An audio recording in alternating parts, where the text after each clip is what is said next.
Bonjour à tous et bienvenue chez Agromanut. Aujourd'hui, je suis fier, content, heureux de vous présenter notre FP2000. Tout simplement, FP2000, c'est pour fourche à palette 2000 kg. Donc, c'est notre modèle 2 tonnes. Déjà, on commence par les pales, choix des pales. Donc là, on est parti sur des pales homologuées du commerce. C'est les mêmes que vous trouverez sur des chariots élévateurs en industrie, ce qui vous permet d'avoir la garantie déjà d'avoir une pale homologuée de qualité. Vous allez pouvoir prendre des charges en toute tranquillité. Machine pale de 1,20 m, donc c'est déjà une belle longueur. Ça c'est super quand vous voulez attaquer de la palette Europe, forcément en travers, vous avez de la longueur.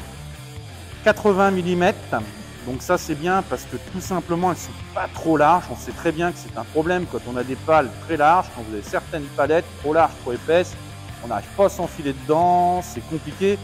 D'autant plus quand on a ça devant un chargeur ou un télescopique, où on n'a pas la même manipulation que dans un chariot élévateur. Donc important, des pales robustes, capacité 1 tonne par pale, 1,20 m, 80 mm et 40 mm d'épaisseur, qui est vraiment une belle chose. Je continue sur les pales. Ce qui est super important, nous on prend que des pales, comme je vous l'ai dit, homologuées avec un verrouillage. Vous trouverez, comme sur les chariots élévateurs en usine, un système de verrouillage, le pion qui va descendre, ce qui fait que votre pale ne va pas bouger. Vous réglez votre écartement et c'est fixe, ça ne bouge pas. Ça c'est super important. On parle d'un engin qui doit avoir en premier mot la sécurité. Maintenant on va parler du cadre. Ça on va dire c'est plus notre travail, c'est la chaudronnerie. Le cadre est réalisé en tube.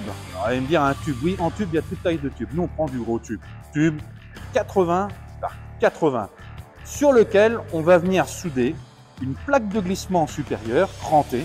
Alors pareil, là, je me permets de mettre mon doigt juste à côté pour que vous puissiez voir l'épaisseur de la plaque. Donc on met de l'épaisseur, crantée, découpe à la laser avec précision. Ça c'est les crans qui vont maintenir votre écartement, où va venir le petit pion. Et cette plaque supérieure, comme d'habitude, donc comme vous le savez chez Agromanut on sait souder, et ben elle est soudée d'un bout à l'autre. Comme ça, vous n'avez pas à vous tracasser, c'est soudé d'un bout à l'autre, c'est du costaud. Ce renfort, alors ça tout le monde n'en met pas, mais c'est hyper important. Moi je trouve de chaque côté, on va venir mettre un gros fer plat entre notre tube inférieur et notre tube supérieur, et on ajoute un fer plat intérieur qui va permettre de vraiment bien maintenir l'écartement du cadre, avoir une grande rigidité et surtout une bonne stabilité. J'insiste également aussi sur une chose. Nous avons travaillé sur un système à la demande et à l'innovation des remontées clients. Vous avez remarqué ici des tubes ronds coupés, traversant, vous voyez, traversent ce tube. Et bien ces tubes-là, ils ont une utilité. Il y en a 4, 1, 2, 3, 4. Et bien c'est les tubes qu'on utilise pour les douilles de nos pick-bots. Et bien tout simplement, la fourche à palette Agromanut possède un gros avantage.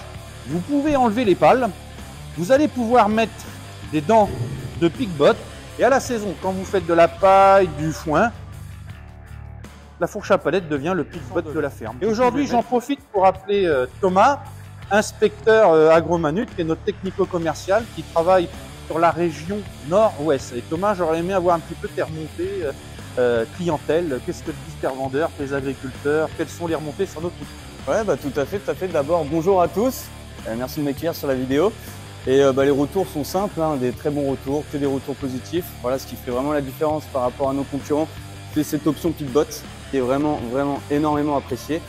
Et voilà, on a de plus en plus de demandes là-dessus, puis ça va faire que continuer.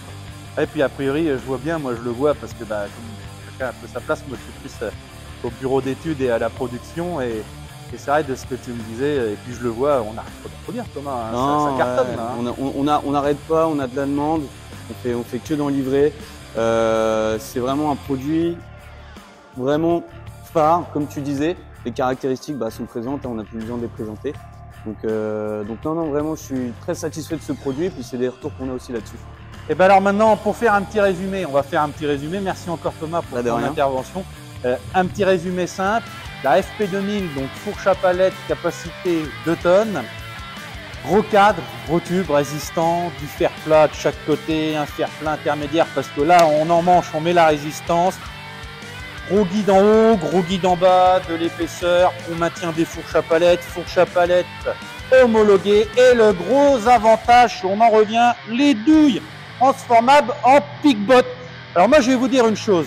La FP2000, c'est l'outil qu'il vous faut. C'est l'outil qu'il te faut.